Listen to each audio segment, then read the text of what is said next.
gledala u brodove, kako njenog dragog odvode do nekih dalekih, hladnih, opasnih mora i obala. I nije voljela brodove, jer oni njenog dragog odvode do nekih dalekih, hladnih, opasnih mora i obala.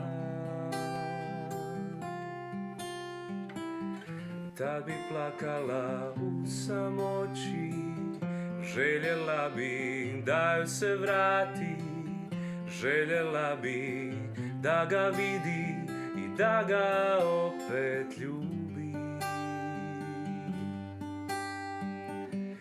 Tad bi plakala u samoći, željela bi da joj se vrati, željela bi da ga vidi i da ga opet ljubi.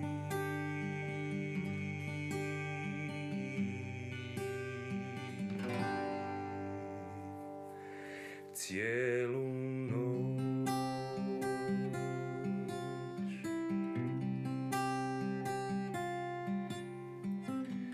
on je volio brodove, jer brodovi ga odvode do nekih dalekih, toplih, opojnih mora i obala.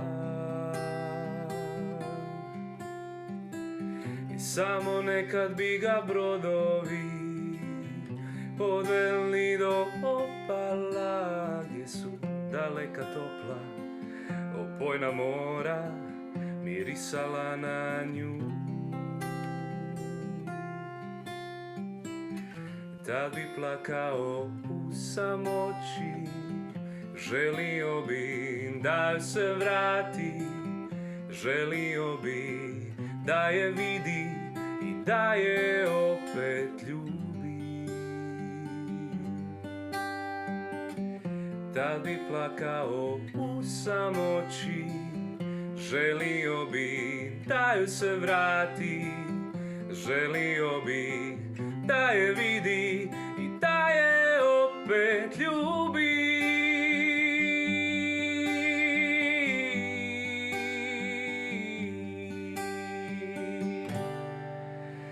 Cijelu noć,